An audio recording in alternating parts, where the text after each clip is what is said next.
Hello, this is Brainy Fox, and you're listening to the Brainy Fox podcast, where you can hear all about my swinging adventures, my scandalous lifestyle, and hear all the other fun stories that I have to tell.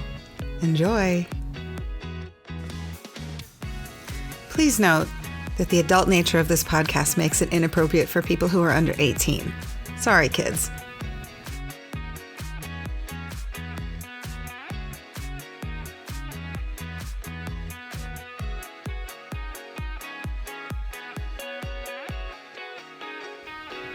Hello.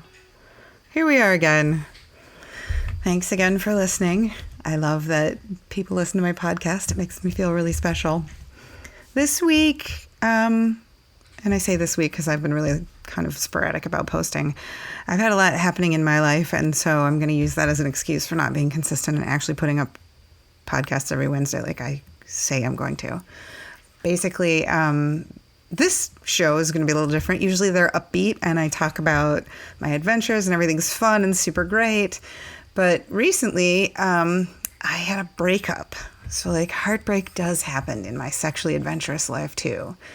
And so when I recounted the story to a friend, he said, dude, he didn't break up with you. You got dumped.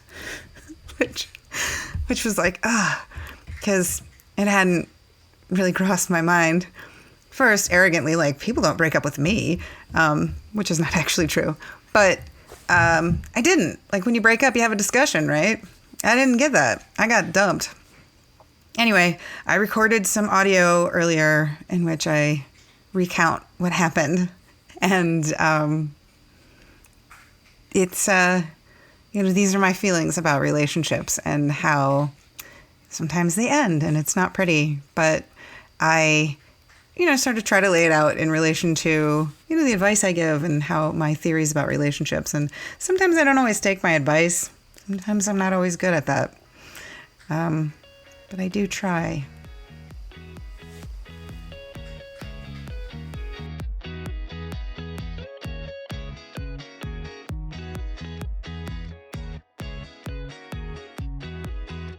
I haven't decided if I actually want to post this or not, but I do feel like I have some things I want to get off of my chest because of things that have happened recently and because, how they sort of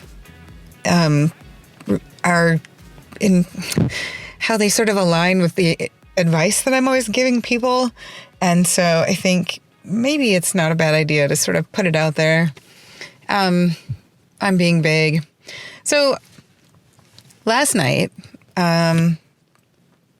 after I was settling in, I was going to go to bed soon, I got a call from the boyfriend with whom I have, been seeing. He was long distance and he was really eager to call me his girlfriend. And we had decided to make it an official thing, even though we were very open and we were both allowed to see whomever we wanted to, as long as we discussed it with each other, at least after the fact. And so I thought that was really exciting because not everybody's really okay with that sort of dynamic, and he seemed really on board with it. And then we were very sexually adventurous when we were together, which was great. So we had really good interactions when we did manage to see each other, which was ending up to be about twice a month. Which seemed fine, and we talked on the phone and everything. Anyway, we recently spent a long weekend in Cancun, and then afterwards I went to Las Vegas for a convention. But, so I didn't actually talk to him very much while I was in Vegas, and I didn't think anything was weird about that because I was pretty busy. And then when I got home, I really felt like he was not as available to me as he had been. And I don't know. So this is me putting this together in hindsight, of course. And so there's a good chance that, it wasn't really there. I don't know. But anyway, the long and short of it is that he called me as I was getting ready to go to bed and listened at length to me talk about my day. I talked about what was going on at work, and I talked about, some other things. And then as we were going to get off the phone, he said, hey, can we talk about something? So I thought, oh, great. We're going to talk about some of the things that I sort of hoped we would talk about, or we were going to make plans because we had plans to travel together, several big trips. In fact, he'd made plans with me for almost a year from now after we went to naughty in New Orleans, we were going to go. He signed us up right away for the next year. So, but he basically said, I've given this a bunch of thought over the last week, and I think that basically he broke up with me. And not only did he break up with me, he canceled all of our immediate and future plans so that he could pursue a relationship with someone with whom he could have a family. So, I mean, there are a number of issues here, right? One is that, like, I feel old. I'm probably not beyond childbearing years, but honestly, I don't really want to have more children. I feel that's not really like a thing that I want to do. And if you wait long enough, it gets kind of weird to have more kids. So I don't want to be approaching 60 when my kid is going to college, and like starting to go to college. Yeah, anyway, I guess I was under the understanding that like we could see whomever we wanted and everything was fine, and that there was no pressure to not see other people. So I guess I was really confused about why there was any need to break up. And the reason to break the plans was that if he began to see someone else and they were not comfortable with polyamory, then he would not want to have to explain to them why he had this week trip planned with another woman and tell them about his other lifestyle, which means that he has resigned himself to the only way that he's going to manage to reproduce is if he settles for someone who doesn't share his views of relationships, so that he can have someone make babies for him who will probably not lead a happy relationship with him. I'm probably being horribly judgmental and saying, because my feelings are a little hurt, but I think that when you, I guess, resign to settle before you've even met a person, it's just a problem. And so I guess he has a history of dating women who are not comfortable with polyamory.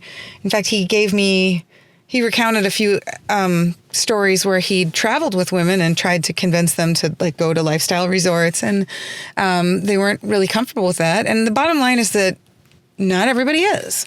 And we can all say, oh, hey, if you just gave it some thought or you just let go of all your like social norms that have been forced on you your whole life, like everybody's really okay with it. But I don't know that that's true. And I think that it's hard to change those ideas, right? I feel like mine have always been sort of there. Like I've always been very open, but not everyone has. And some people find the notion of a single pair bond very romantic. And, on some level, like that would be real nice. Like if I were with one person and I didn't need anything else and that was all I ever wanted and that was actually totally fulfilling for me, like might be easy. Be real hard to be sure you found that one person.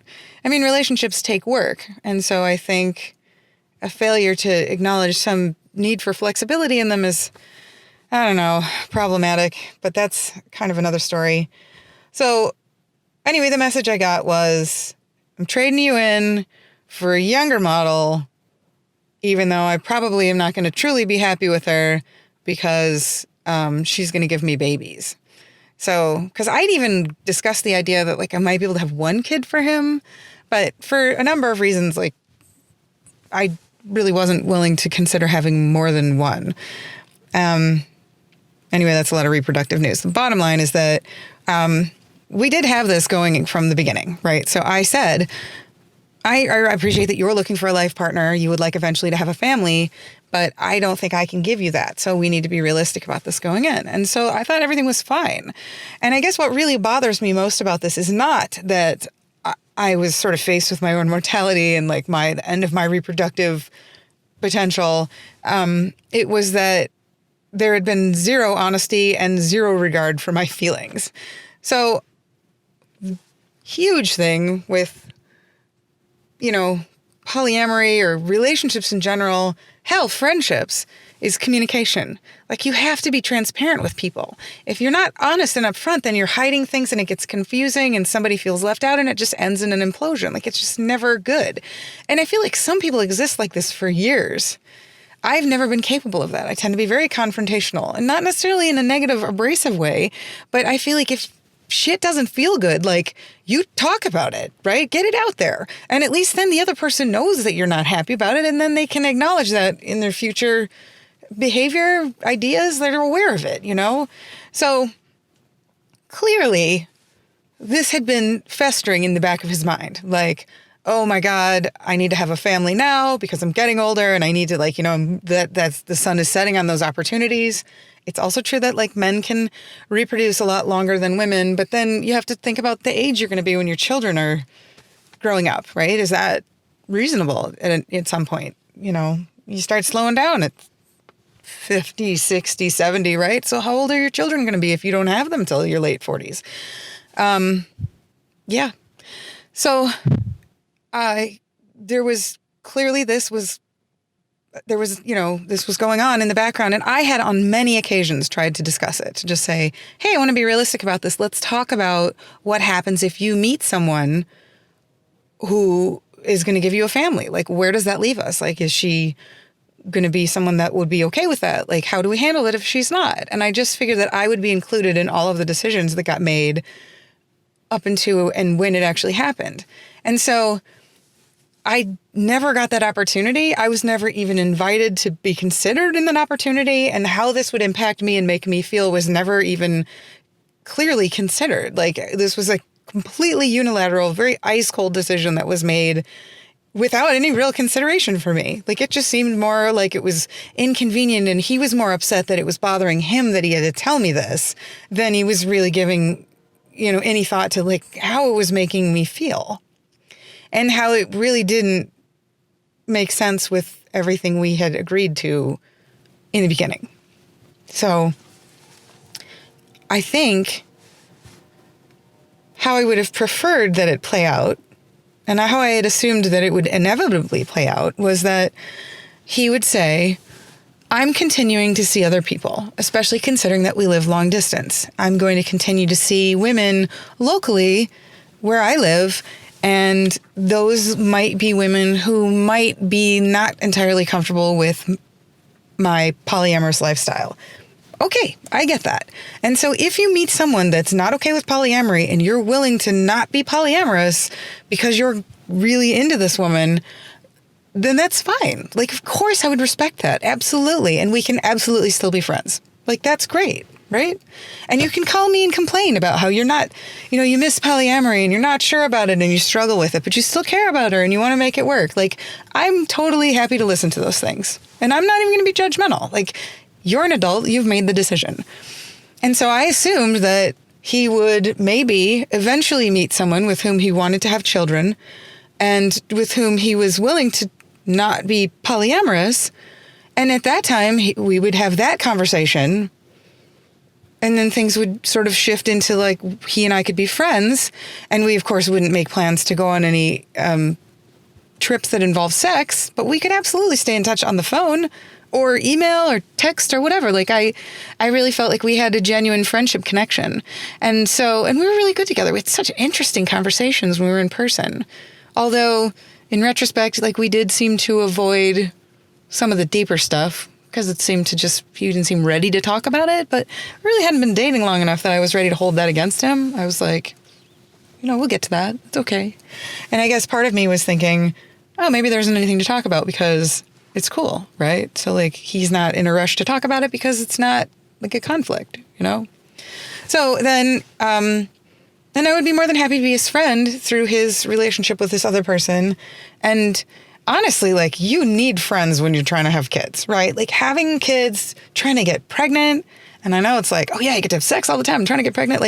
It's a little trickier than that, right? It happens by accident to some people, but it doesn't for everybody, especially people who are a little bit older. Sometimes it takes longer to get pregnant. And you want your friends to be there to support you through that, because that is, it's big and it's emotionally charged. And so there's a lot going on there.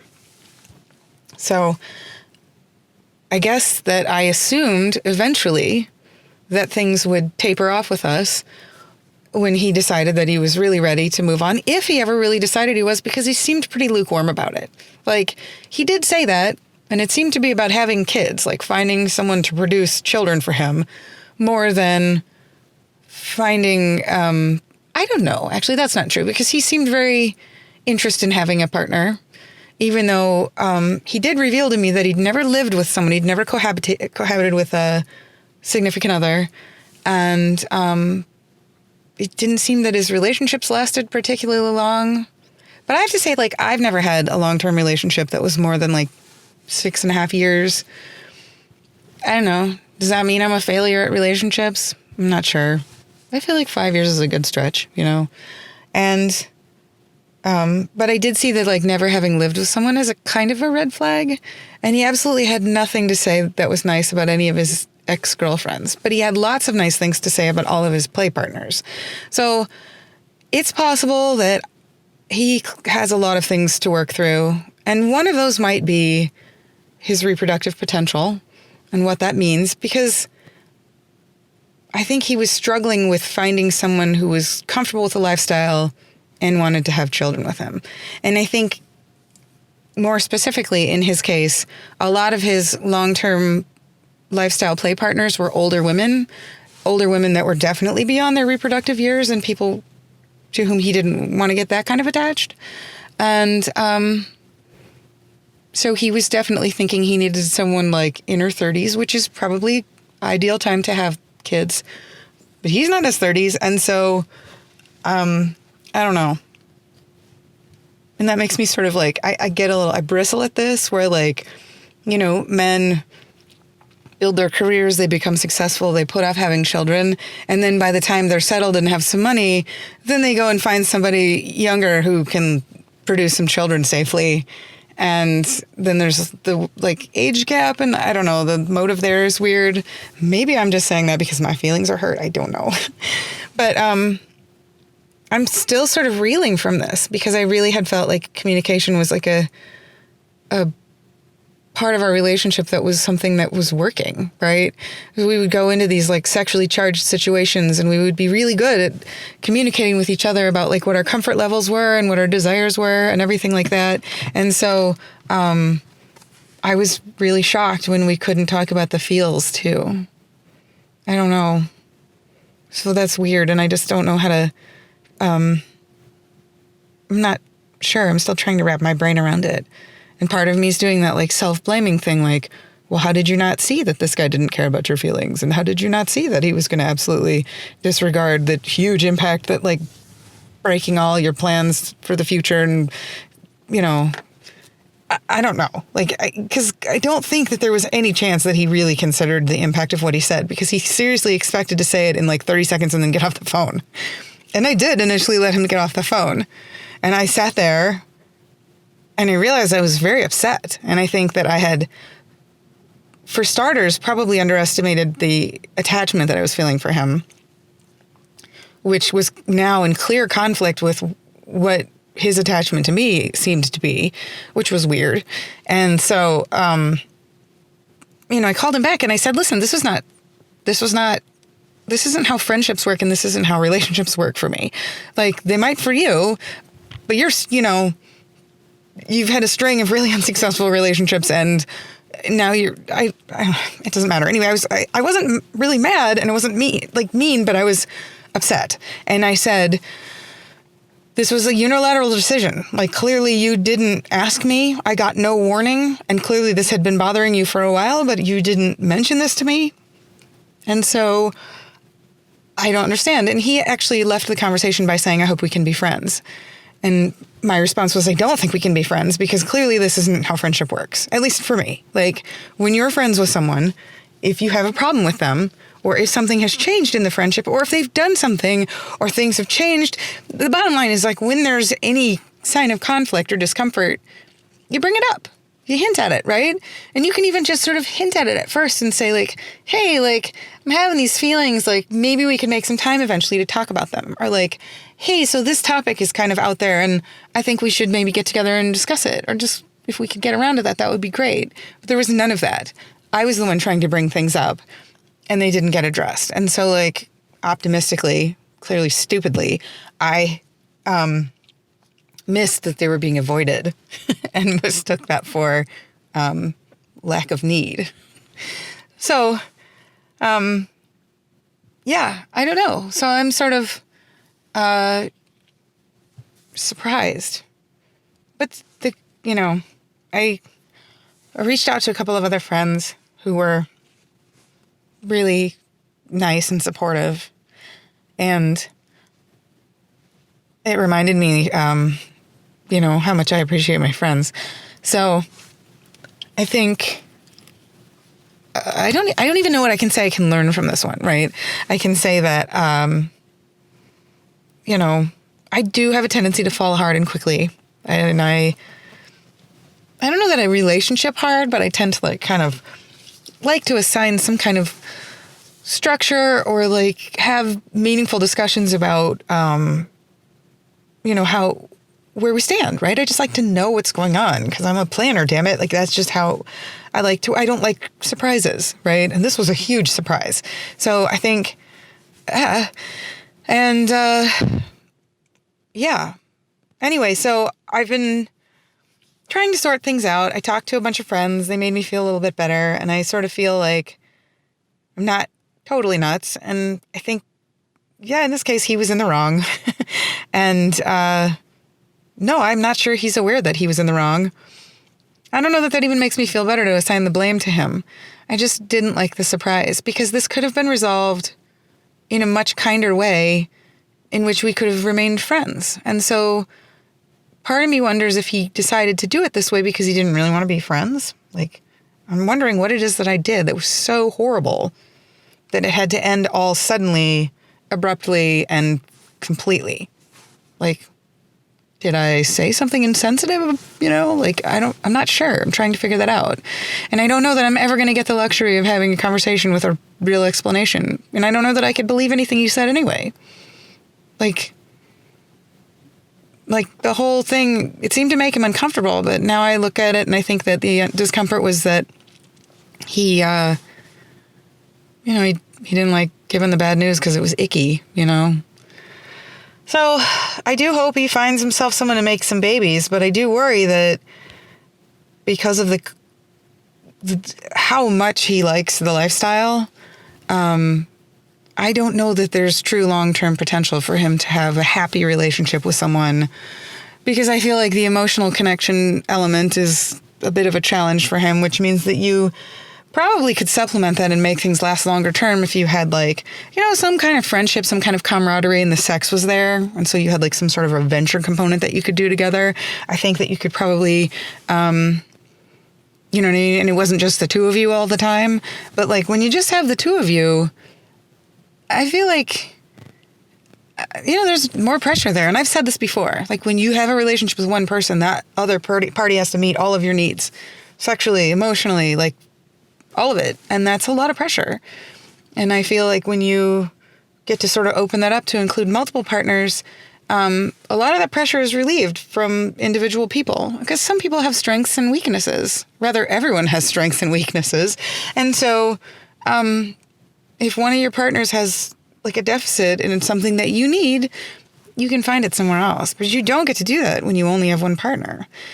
And I will say that I know people who are in monogamous relationships who seem genuinely to be completely what each other needs and totally happy. And I know that cynics will say, well, you don't really know what's really going on because you're not there all the time with them. Okay. But there's something to be said for the test of time. So when people have been together for 20 years and they seem genuinely happy, or maybe those people are closet swingers and I don't know. Fascinating.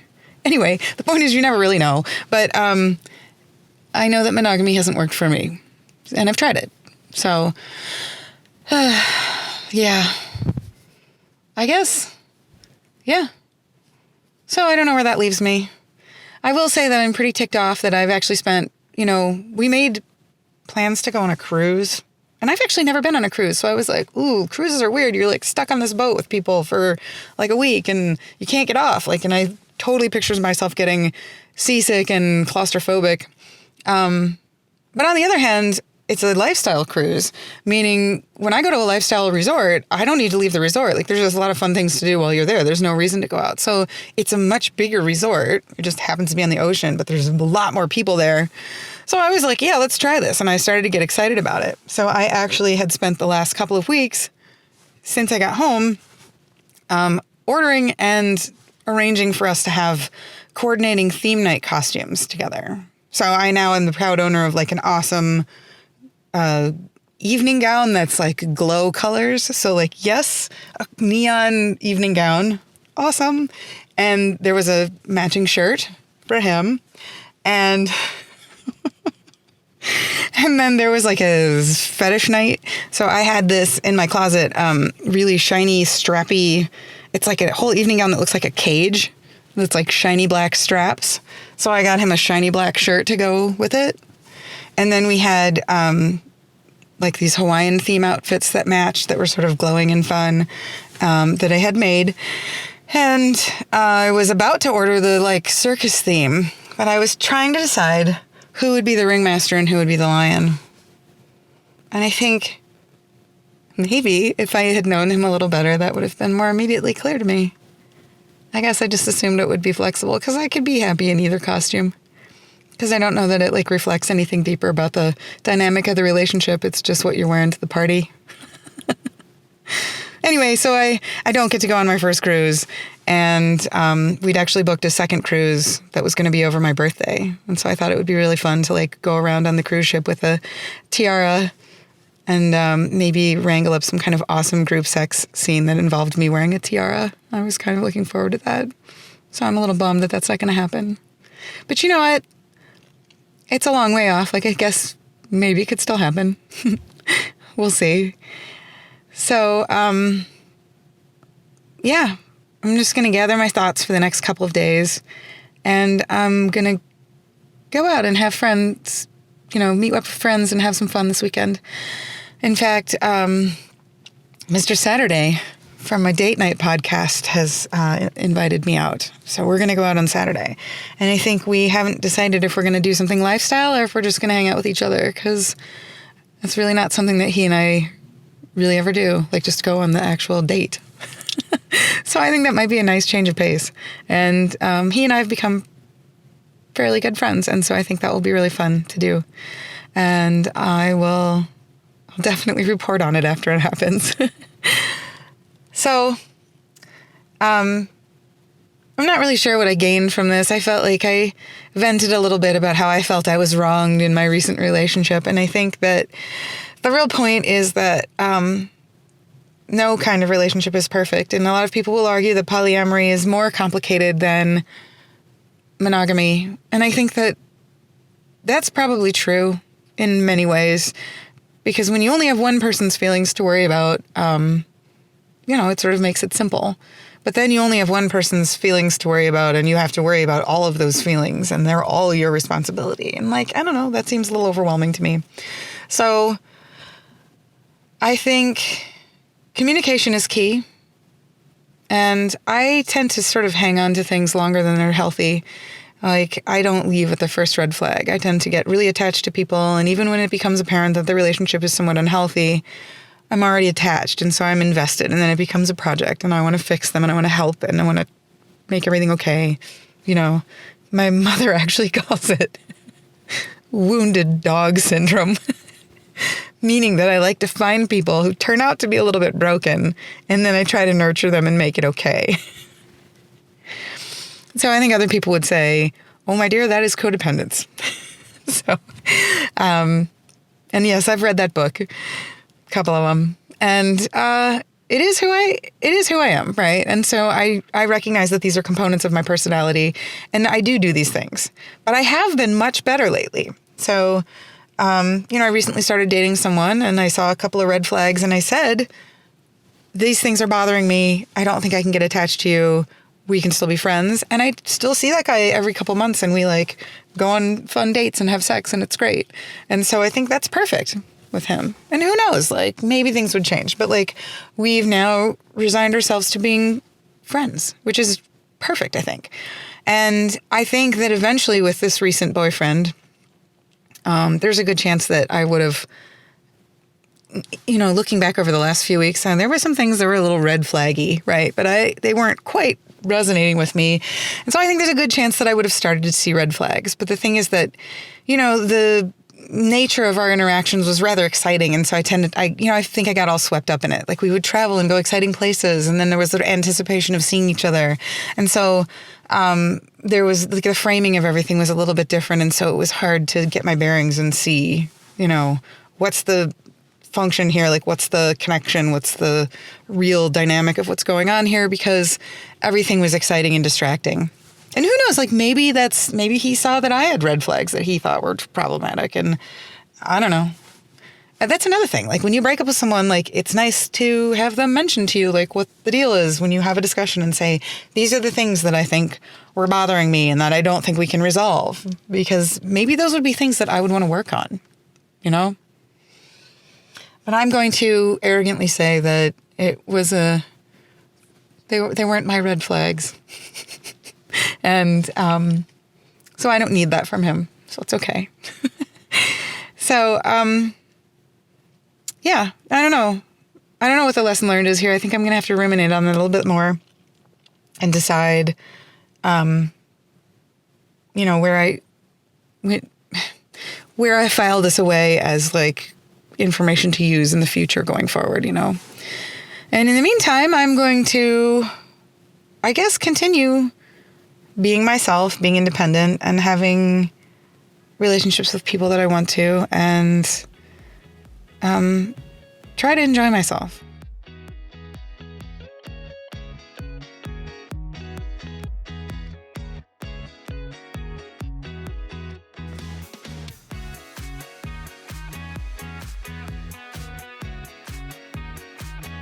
So I recorded my response after I got the breakup phone call yesterday. Was it yesterday? No, it wasn't. It was 2 days ago. And I was really thrown and shaken, and I was upset. And I was sort of left feeling like really discarded and disrespected. And so I finally got to have another conversation today. I got upset and I wrote a bunch of irrational text messages. And then I said, listen, here's the thing. I'm really upset and I need closure. I think that you owe me a civilized conversation to like sort this out. I just want an explanation. I don't understand. And we did talk about everything. And what I had read as cold disrespect and disregard sort of turned out to actually be fear and inability to communicate uncomfortable feelings. And I have to say that I tend to be really intolerant of that, which is probably unfair of me because I don't know that everybody's capable of that. Like it takes a lot of work and some practice for people, where it's kind of something that I just do. I don't know, which I'm still learning is not necessarily, it's definitely not how everyone does it. And it's probably not how most people do it. But I sort of feel like if you're in a partnership, when things are problematic or when they start to get problematic, like before they become like a real problem, when they start like hinting at a problem and things are getting off balance or things are different, or you're starting to change your mind about things, then you discuss it at that point and then it doesn't fester into like a big deal. So it just turned out that while we had tons and tons of things in common, we had a couple of things that were just absolutely incompatible. And I respected that from the beginning. It was my understanding that we were going to just go along and do this long distance, awesome, fun when we saw each other thing, because we didn't seem to need a whole lot of each other's time, because when we had time together, it was great. Until somebody that basically filled these other requirements that he had wanted came along, and then we would say, all right, if that precludes him having a relationship with me, then we would part ways and be friends. And I guess I don't know if I failed to communicate that to him, or he didn't believe that that was really possible, where it just seemed like a fact to me. Maybe that's insensitive and self-centered of me, because he seemed surprised and didn't seem to feel like that was possible. And the bottom line was that, like, absolutely, there are things that are difficult to talk about. But when you commit to a partnership with somebody, you agree to talk about those things. You like broach those uncomfortable subjects and you tackle them together and you understand each other. Like, that understanding is very intimate and sexy. And that's what partnerships are about for me. I don't know. So the good news is that all of my disgusted ranting was cathartic, and it did make me feel a little bit better. But I'm very relieved to know that I probably was left with the wrong impression. I was definitely left with the wrong impression. And so I didn't need to feel as wounded as I had, because I don't think that the malicious intent that I had initially read was actually there. So the good news is that, we understand each other. He's determined that we're incompatible, where I just thought we were sort of reasonably compatible, but not long-term compatible, not necessarily lifetime compatible. Or I don't know. I guess being polyamorous, I assume if you need something from one partner that you can't get from another, that's okay, right? Like, so if, in other words, I don't know. I think, the concern was that the other person in question, who is as of yet unknown, is the wild card, right? So there's a good chance that they wouldn't be okay with polyamory and would find me threatening. And I'm okay with that. I would have been fine with that. I just would like to have seen that coming, right? Because that actual discussion hadn't happened in a long time. So I don't know how close we're going to be after this. I did say that we could absolutely be friends. He seemed somewhat motivated to be friends, but I don't know. There's a good chance that if he describes our past relationship to certain kinds of people that he might want to date, people with certain preferences that he might date, they might be uncomfortable with his continuing to be friends with me. And I guess I have to understand that. It's okay. But I don't feel as discarded and disrespected today. I feel better. And for a lot of other reasons, it's been an exciting week. So I might have projected some other anxiety onto the situation too. But I'm feeling better. So yay. And I think things are okay. I'm feeling upbeat, and I'm still planning to have fun this weekend. It's Friday now, so I'm going to go out and have fun tomorrow night. Although now I have some work I have to do over the weekend, so I'm going to have to pencil that all. I'm going to have to schedule that. It's all going to happen. But yes, I'm going to make an effort to record a little bit this weekend, because I'm going out with Mr. Saturday. Yay. And he expressed a desire to go do a date night with the two of us. We're going to go have dinner and do that romantic date thing, which is, I haven't done that in a long time. I legitimately haven't been on a date with one person, really focused on that person in a long time. So I think that'll be nice. It'll be a nice change of pace for me, and it'll be good. I have to decide what I'm going to wear. Yay. All right.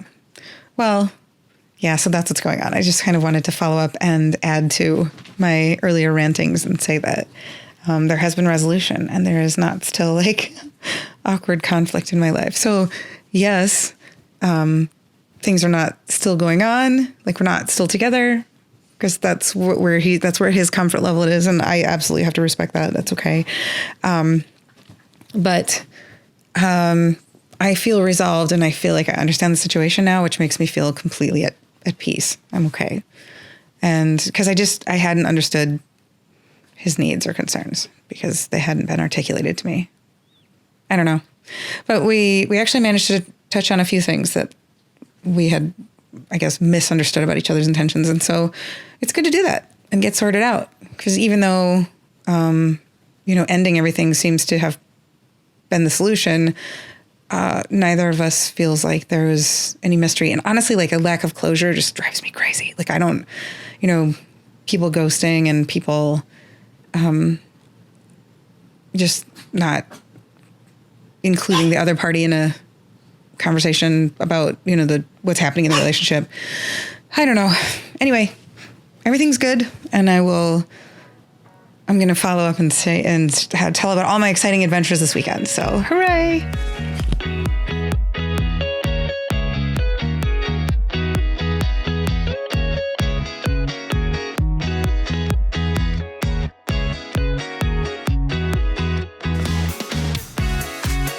You've been listening to the Brainy Fox podcast. Thanks for spending time with me.